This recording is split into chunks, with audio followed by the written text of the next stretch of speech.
I so can't believe it's a Monday. It's been a very, very long one. Yeah.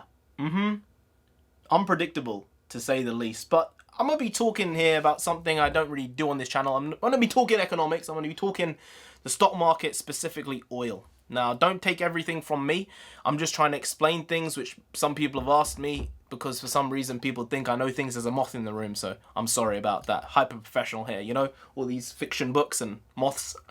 Professional. Online there seems to be not a concise explanation probably as to why this has happened and how we got to the position we're in. It's like all this data is separate, and no one on mainstream news, bar like CNBC, when an actual expert comes on and explains it concisely in like 5 minutes, no one is doing this on any other news outlet. So not that I'm, you know, the the most intelligent or most succinct person in the world, but I will be the bearer of bad news in a lot of cases. People don't understand what's really going on and what did happen over the last 2 months. The only place I see it is the place where it's supposed to be, which is good, but most people don't watch the thing I watch. I'm watching CNBC, and I read a lot of economic papers, and I look at this stuff a lot, so I understand these things. I read these things a lot. Most people don't.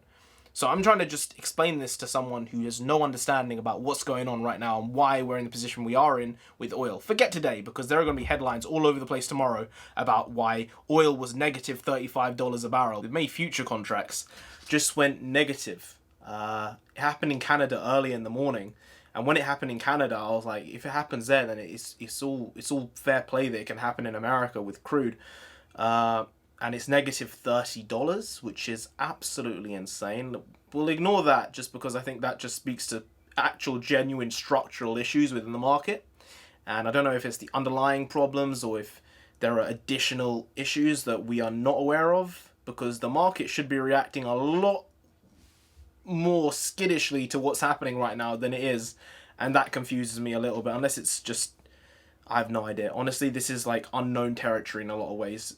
The specificity of this contract, this future contract for May being negative. But I will talk about how we got here. So now that that's out the way, and that intro, that very long, arduous, and boring intro is out the way, let's get to the fun stuff, right? This probably could have been slightly avoided, the position we're in with oil, if two people didn't muck things up. And I'm talking about, you know, Senor Putin and Mr. MBS. Yeah. This happened a while ago. This happened because two countries decided to have a dick measuring contest, and it was to the detriment of the entire world. America tried to fix it, as they always do. They tried. I mean, I have to give them props for trying, and eventually it worked, but maybe it was just too late for this instance. But I'll start there. At the end of February, oil was about $53 a barrel, which is, you know, fine. It'd been between 50 and 60 for the last year, so that was pretty average. It's fine where it was. It's trading, everyone's making money on that, everyone's fine, everyone's doing well. The problem was Russia and Saudi Arabia decided to say, I don't want to reduce output, when everyone was like, you should probably reduce output because we need to keep the price stable. And they said, no, we're good, we want to do it anyway. And, well, it didn't go well, because a month later oil was $25. So why that happened was there was a huge oversupply issue, because Russia and Saudi Arabia, with all the advice in the world, decided not to reduce supply. They caused a surplus of supply. If you want, they had a leaky oil landfill, and that's not good. That's not good. So they took the loss, they incurred the loss, they did it because they can make oil very cheaply, and they can make money on oil very cheaply, because their production line is, you know, much more efficient than other places in the world, specifically America, when you compare it to shale and Brent.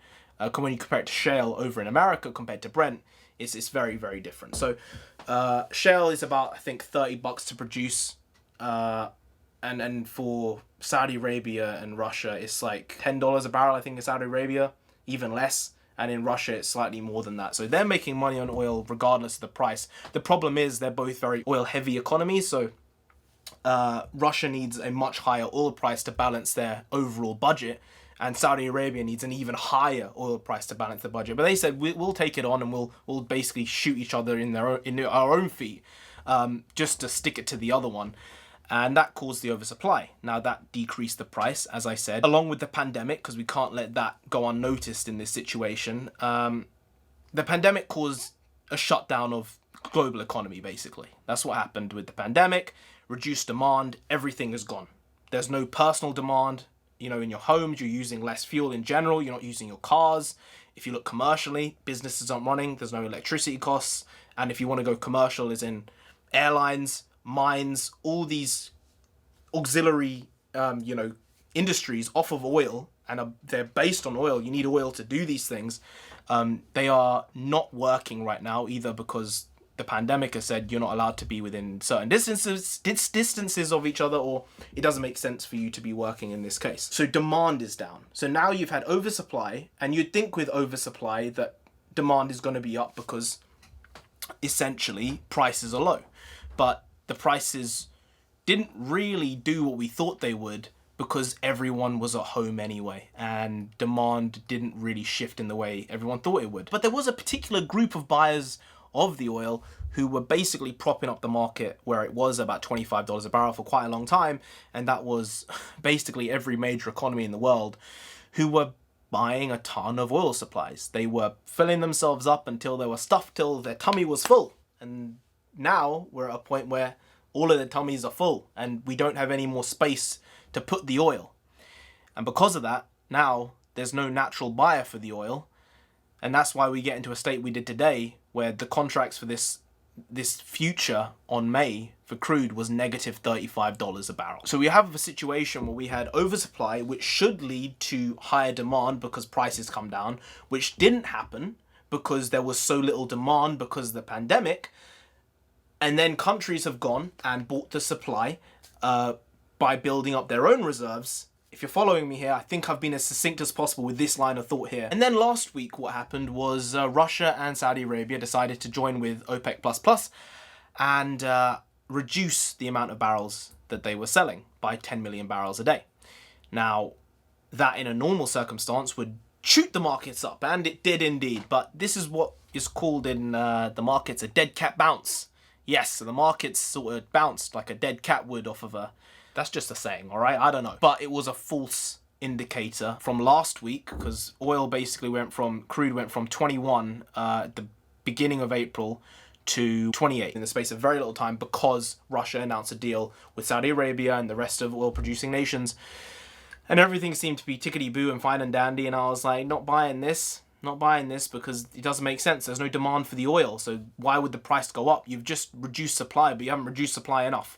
So we're in a situation where we just have too much supply, not enough demand. So it's basically just a negative trajectory. There's no way this can increase unless the world opens up again. General energy demand is down potentially 40+%. Some people are saying that really oil consumption is down 50+%. I don't know what the real number is. What I do know is something is wrong with the general oil market. It might be a general market issue. It might be specifically to do with oil. But, you know, this was started with something as well as the pandemic. And the pandemic has just made it worse. So, yeah. Oversupply, low demand, increased demand, decrease the supply, should increase the demand, didn't increase the demand. Okay, I think I did everything there. Great. That was long. That was, honestly, just, this is so much right now. The energy output in my brain is just, yeah. Anyway, guys, if you did enjoy this video, and I know you did, then please do like, share, comment, and subscribe to the channel down there. If you didn't, then I don't know. The poots will come after you. You don't want that, man. He's done things in his life. You really don't. So just subscribe anyway to avoid that. Now, I've been NarendraTheComic. You have been great. I'll see you next time. That is indeed tomorrow. If you don't know, be making a video every day for almost 700 days. Over 700 days. A lot of days. It's a lot of days. And we're not stopping until we get to 10,000 subscribers. So subscribe. That would be so good. That would be so good. It really, really would. So I'll see you tomorrow, because I'll be back with some more. I was gonna say, no, I'm not gonna say it, because this is not quality shitty content. This is I put a lot of brain power into this. It took a lot. It's been a long day. Subscribe, all right, lads. Please just do it. So I'll see you again tomorrow with some potentially quality content, probably quality shitty content, but you never know what could happen. It's the toss of a coin, lad. So I'll see you tomorrow, though, because I'll be here regardless of that. I'll be here. I'm always here. I'm never not here. Hashtag never not here. See you tomorrow. Skadoosh.